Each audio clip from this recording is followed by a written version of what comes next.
अवैध संबंध जब भी होते हैं दो लोगों के बीच में ना, तो अवैध संबंध मतलब एक्स्ट्रा मैरिटल अफेयर या लिव इन रिलेशनशिप, कोई भी, हमारे धर्म में तो इन सारे रिश्तों को अवैध ही माना जाता है।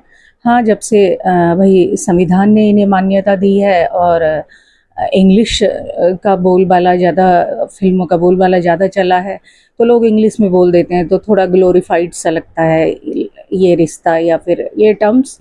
एनीवेज, पर जब भी होते हैं ये रिलेशन, तो ज़्यादातर लोग लेडीज को कोसते हैं और कुछ लोग दोनों को कोसते हैं और कुछ लोग आदमी को भी गलत कह देते हैं। लेकिन गलती ना एक्चुअल में सबसे ज़्यादा उसकी है जो शादीशुदा है। लाइक कि इस केस में विजय शादीशुदा है, उनकी फैमिली है, तो अपनी फैमिली के लिए ज़्यादा जिम्मेदारी उन्हीं की बनती है ना।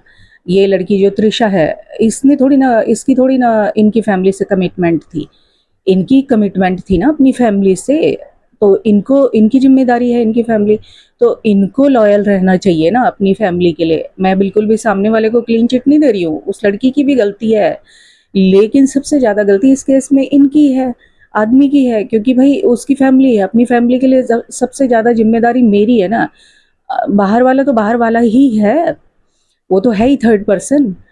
तो ऐसे ही हर केस में मैं उन उन केसेस में भी अक्सर यही कहती हूँ कि मैंने कितनी बार देखा है कि भाई आदमी अगर मतलब अपनी गर्लफ्रेंड को घुमा रहा है, तो औरतें जाकर के मॉल में उसको पीट रही हैं पकड़ के, लेडीज को, और कहीं भी मतलब कि पीछा कर रही हैं और लेडीज को पीट रही है। अरे भाई, आप लेडीज को तो चलो मतलब पीटे ना पीटे वो एक अलग चीज़ है, लेडीज भी गलत हैं अगर वो आपके पति से एक्स्ट्रा मैरिटल अफेयर चला रही है।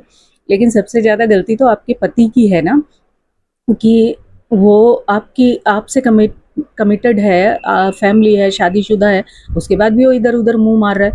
और यही सेम चीज़ मैं लेडीज़ के लिए भी कहूँगी कि अगर लेडीज़ शादीशुदा है, तो उसकी ज़िम्मेदारी अपनी फैमिली के लिए ज़्यादा बनती है भाई, वो ज़्यादा ज़िम्मेदार है।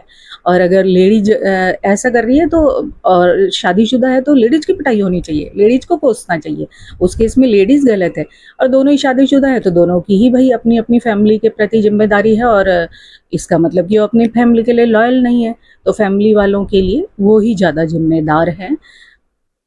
और इस केस में भी मैं तो त्रिशा को इतना गलत नहीं मानूँगी, विजय को गलत मानूँगी ज़्यादा। उनकी गलती है, वो अपनी फैमिली के लिए उन्हें लॉयल होना चाहिए था, ज़िम्मेदार होना चाहिए था, वो नहीं है। बाकी गलत दोनों ही होते हैं ऐसे केसेज़ में।